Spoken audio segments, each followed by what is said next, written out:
Picture this scenario. A flight attendant strikes the incorrect passenger on a crowded aircraft while recording devices capture everything.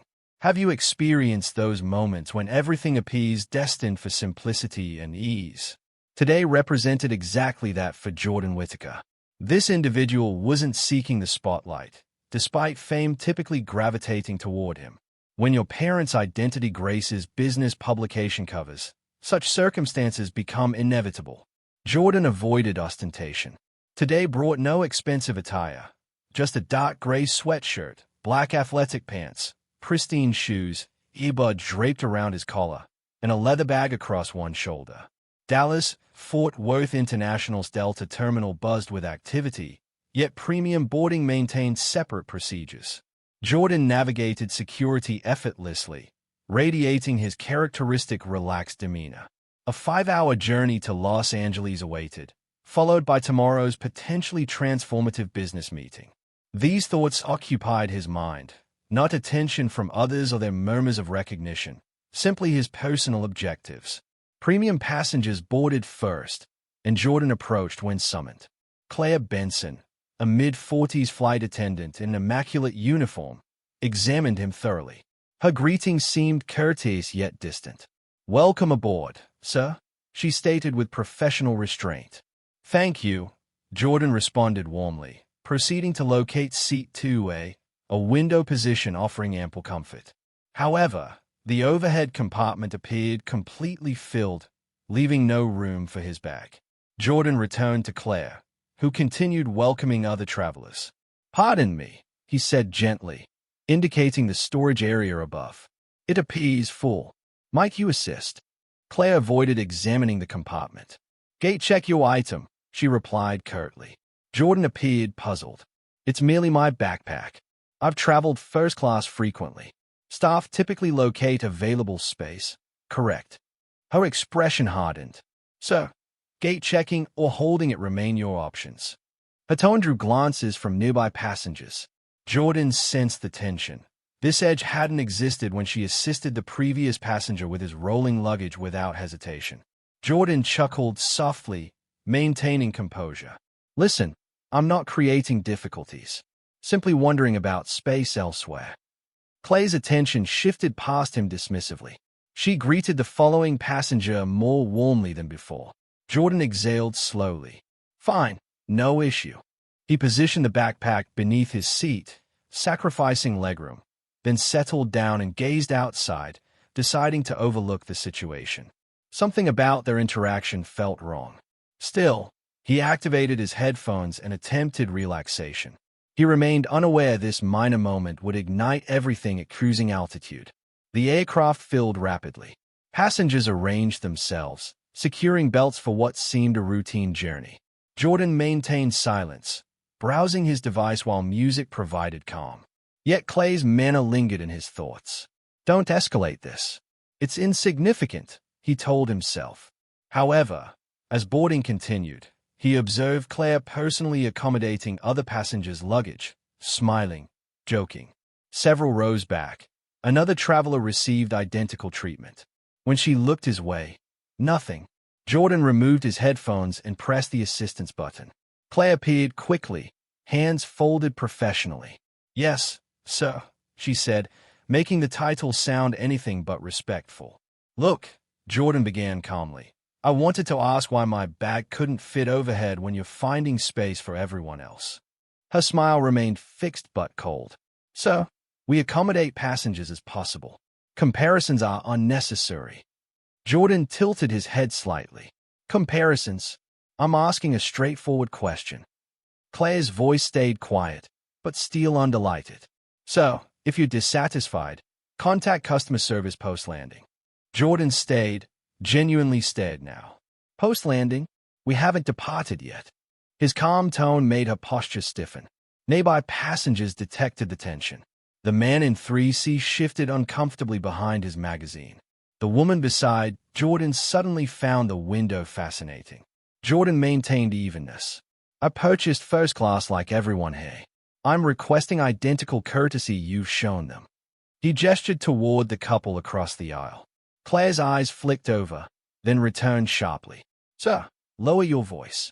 Jordan blinked, astonished. Lower my voice. I haven't raised it. Remain respectful, she demanded. Jordan leaned back slowly, hands raised. I've been nothing but respectful. Her jaw tightened, lips pressing together.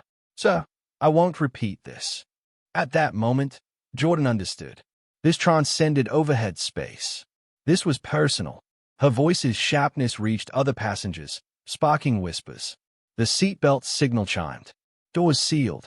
Everyone prepared for departure, or so they believed.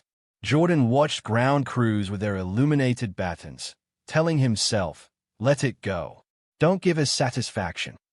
But that internal voice, the one rejecting dismissive treatment, wouldn't quiet. He flagged another attendant, a younger man with cropped hair and friendly demeanor. Hey, any chance of getting water? Haven't had any since arriving. Absolutely, the man replied cheerfully, disappearing into the galley. Before his return, Claire reappeared, striding down the aisle possessively. What's the issue now? She demanded firmly. Jordan looked up, confused. Issue? I requested water. Her lips formed a thin line. When you need something, ask me, not my team. Jordan appeared incredulous. Your team? Is also a flight attendant. He was available. I asked politely. Claire leaned closer, voice dropping but remaining audible to nearby passengers. So, this is your second challenge to me. I won't tolerate disrespect on my aircraft. Jordan laughed once, bitter and quiet. Disrespect? You truly believe requesting water is disrespectful? I believe you're being unnecessarily difficult. Difficult? Jordan's tone sharpened. I asked for luggage space. You refused. I requested water, and that's problematic too. Her eyes flashed. If you dislike our service, choose different airlines next time. The young attendant returned with water, freezing when he saw Claire standing like an approaching storm. Jordan accepted the bottle slowly, eyes locked on her. Thanks, man. Claire straightened, voice louder so more passengers could hear. Sir, this behavior is unacceptable. Jordan placed the water on his tray deliberately. You keep saying that, but I've only requested basic services everyone else receives without problems. The cabin felt dense, thick, like everyone held their breath. A woman in the first row glanced back, eyebrows raised in quiet shock. A man 2 rows behind whispered to his wife, "What's happening?" Jordan felt the weight of their stays. This wasn't just conversation anymore, it was spectacle. And Claire seemed to enjoy having an audience. She crossed her arms. Final warning, sir. If you can't follow instructions and respect this crew, you'll be removed from this flight. Jordan's jaw tightened. Follow instructions? You mean follow you? Because that's what this really concerns, isn't it? Her eyes narrowed. For a moment, neither spoke. Just tension filling the space like static electricity. Then she said it slowly, sharply. What's your tone? Jordan leaned back, shaking his head, a dry laugh escaping.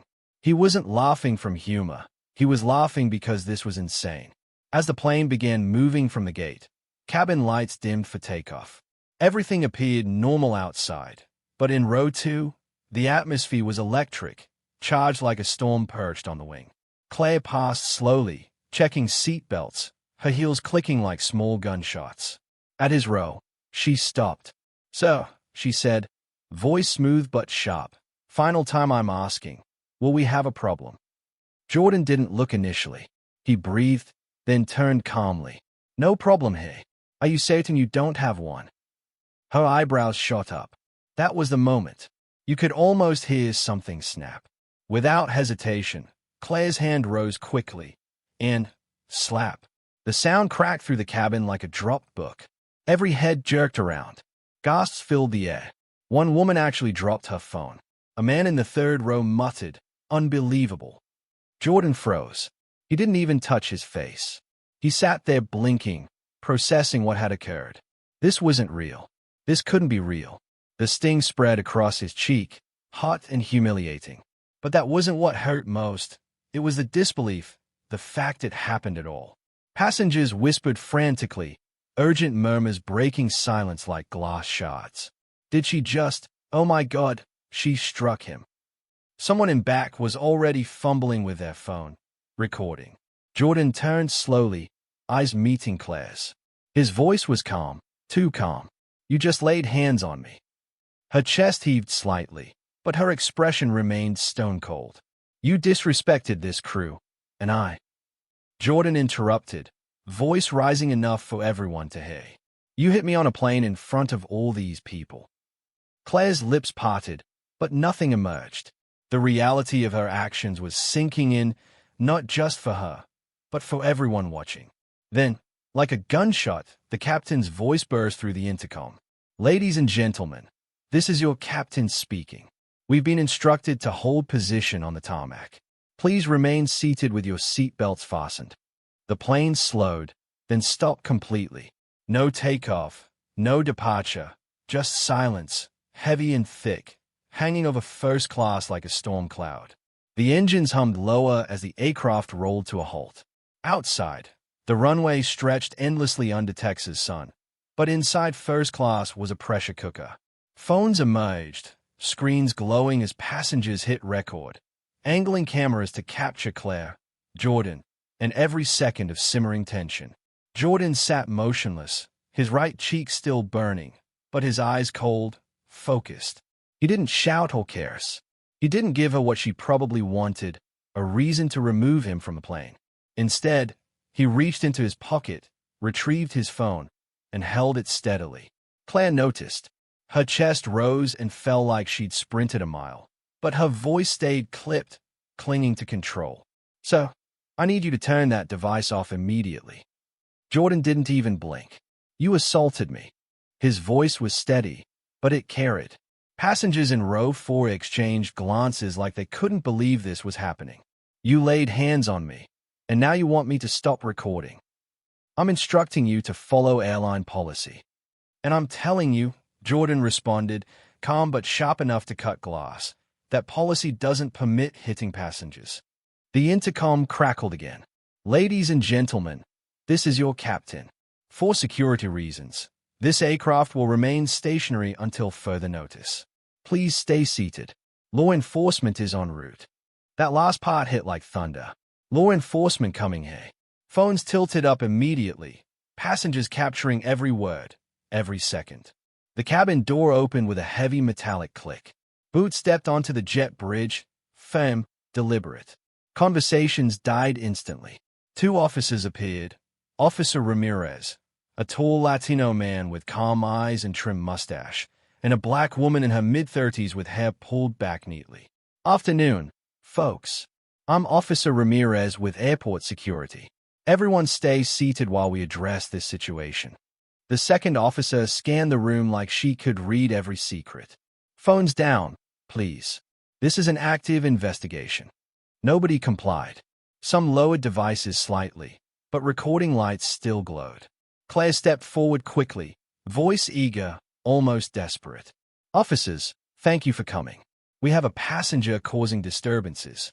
Jordan interjected, calm as ever. That's one perspective. Another way, she hit me. Gasps fluttered through the cabin again. The officers exchanged glances, then looked back at Claire. Ramirez's voice remained level. Is that accurate? Claire's throat bobbed. He was being aggressive, disrespectful. I acted to protect the crew. Jordan laughed once under his breath. Protect the crew from me requesting water. He turned toward the aisle, speaking louder. Anyone here see me threaten her? Anyone? Voices erupted almost instantly. I witnessed everything. She struck him unprovoked. He did nothing wrong. A woman in row 3 held up her phone. It's recorded. That was it. Ramirez's jaw tightened slightly. He turned back to Claire. I need you to step aside. Her face flushed crimson. You're not listening. The female officer cut her off firmly. Now.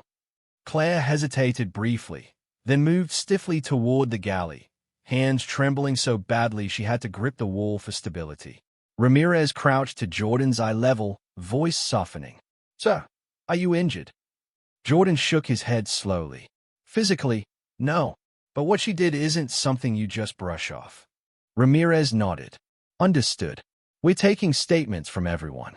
This flight isn't departing until we resolve this. The female officer returned from the galley, expression unreadable. She leaned toward Ramirez and murmured something that made his eyebrows lift. Then he looked at Jordan. "Mr. Whitaker," Ramirez said, his tone shifting more respectfully. "Is there a private number we can reach for your legal team?" The entire cabin went silent. Claire froze mid-step, turning back slowly, face draining of color. "Legal team," someone whispered from behind. Jordan's eyes locked on her as he answered calmly. "Yes, I can't provide my lawyer's direct line." "Oh," he paused just long enough for the weight to sink in.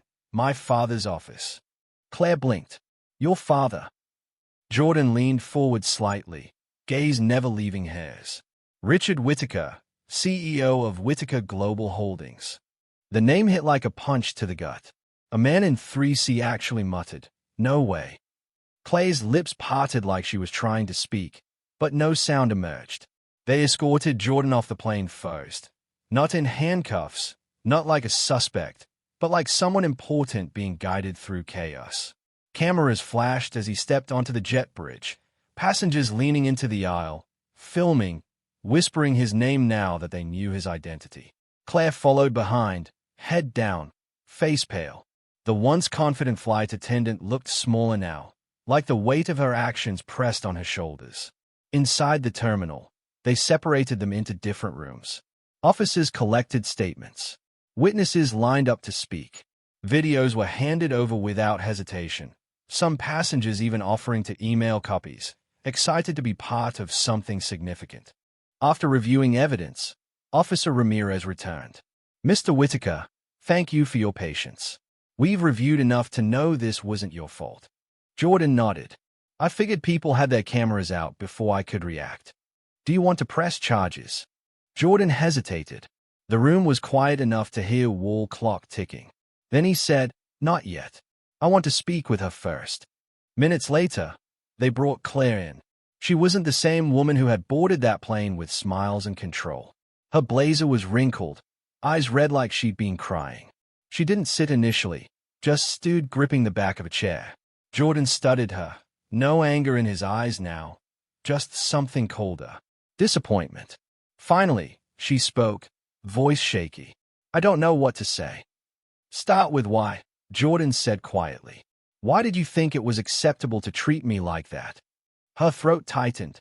"I misread the situation. I thought you were trying to challenge me."